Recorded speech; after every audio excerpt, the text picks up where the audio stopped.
Hello and welcome to another episode of Talking Politics here at The Hindu with me, Nistula Hebbar, where we unpack the news making the headlines in domestic politics. This week, we are a day late in releasing this episode. It has less to do with me and more to do with the BJP taking 11 days to finalize chief ministers for the 4 states that they defended their governments in. In all these 4 states, the BJP already had chief ministers in place, and yesterday, they have almost completed the entire situation of finalizing chief ministers, and they have plumped for maintaining the status quo. So why did it take so long? What is the politics behind it? And what does it say for the politics going ahead and from within the BJP itself? That is what we are going to look at in this week's episode of Talking Politics. Let's come straight to the states of Manipur and Goa. For many, it was a no-brainer. Here was Biren Singh and Pramod Sawant, both of whom managed to get superior mandates for their parties in this round of assembly elections. Manipur, the party got 32 out of 60 seats, crossing the halfway mark. And in Goa, which is notoriously difficult for political parties to get a majority, BJP was just 1 seat shy at 20 out of 40 seats. They did, of course, quickly manage to get the support of independents and the Maharashtravadi Gomantak party. So, what held up the announcements in these places? Well, in both these places, the challenge was largely from within. Biren Singh had been challenged by a faction owing loyalty to Bishwajit Singh, somebody who had moved to the party along with Biren Singh. He felt it was his turn and that people chosen loyal to him were more in number among the MLA, the legislature party group, and therefore he should be given a chance since Mr. Biren Singh had already been given a chance in the last term. He felt that this was the party that had won, and rather than one individual, and of course Prime Minister Narendra Modi's own appeal across India that managed to sway Manipur to BJP once again. The national leadership, of course, did not take this on account. They felt that it would be rocking the boat by moving one chief minister. They would be rocking the boat for the rest, and therefore they decided to maintain status quo ante. Now, please remember that general elections are due in 2024, and therefore any rocking of the boat in any of the state units will create a problem going ahead in those elections. Same held true for Pramod Sawant. He managed to win his seat by a narrow margin, but he did take Goa BJP to a bigger victory than was possible. And with 20 seats, he should have been a complete shoo-in for this job. Here he was challenged by Maratha strongman Vishwajit Rane. In Goa, the BJP had been trying to make a transformation, a change in its support base from the Kaur Saraswat Brahmin community to making it more inclusive in terms of the Maratha, Bhandari and Bahujan Samaj.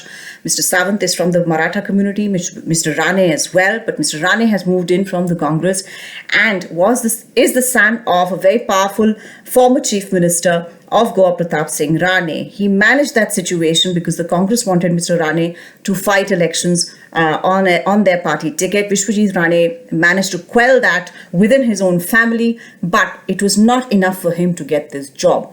BJP basically felt that their own person, somebody who's come up through their own system, would be far better for them in terms of managing these 20 MLAs that got elected. It was in Uttarakhand, however, that the BJP faced a real quandary with regard to Chief Minister-elect Pushkar Singh Dhami. Now, while the party had won 47 out of the 70 seats that were in the fray, coming back to power against all odds, Mr. Dhami himself lost his assembly election from Khatima. Now, that put the party in a bit of a problem because there was a precedent as far as state units were concerned that somebody who has lost his individual election will not be considered for the chief minister's post. Now, this is what happened in Himachal Pradesh when Prem Kumar Singh Dhumal, who was a former chief minister, lost his own election in 2017. At that time, the BJP selected Mr. Jairam Thakur from among the existing MLAs and appointed him chief minister. Will the same thing happen with Mr. Pushkar Singh Dhami? It didn't. Now, why didn't it happen? Well, Mr. Dhami was number 3 in a long line of chief ministers that the BJP had to put up with. in Uttarakhand, as at least the Uttarakhand people had to put up with in the state. He was appointed with barely 3 to 4 months to go before the election, and he managed to bring along a very faction-ridden BJP unit. He also managed to douse the fire among Hindutva outfits who were upset with former Chief Minister Biren Singh Rawat's move to set up the Char Dham Temple Board, which sought to control Hindu shrines, over 50 Hindu shrines. Mr. Dhami softened all of those issues against the BJP, and the party won a victory. It was rather unfortunate that he himself lost his seat, leading to this issue.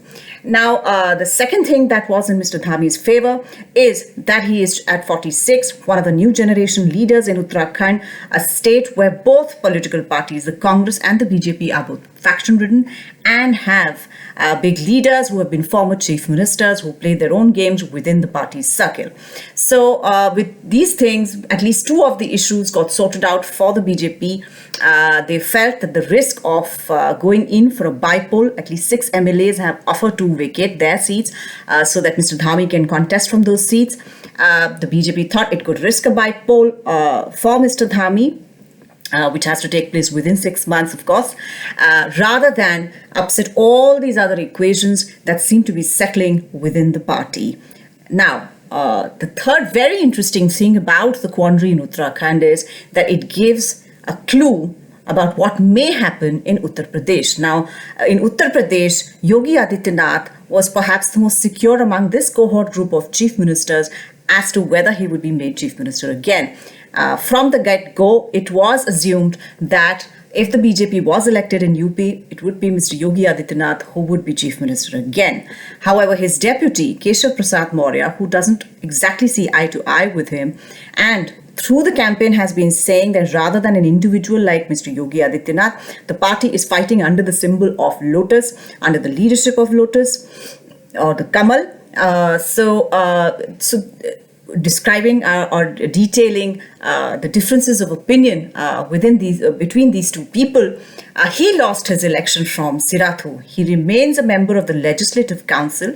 UP is a bicameral house. He remains a member of the Legislative Council in Uttar Pradesh, yet he lost his assembly poll.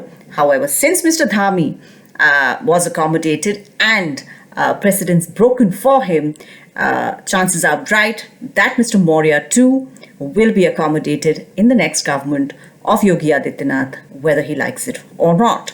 Well, these decisions, which appeared to be obvious on the face of it, of maintaining a status quo in the run-up to 2024, are, however, below the surface, a game of dominoes, where one tile moving moves the rest. How far the dominoes fall is still a point to be reached in the future. This is all I have for you this week. Thank you very much for watching.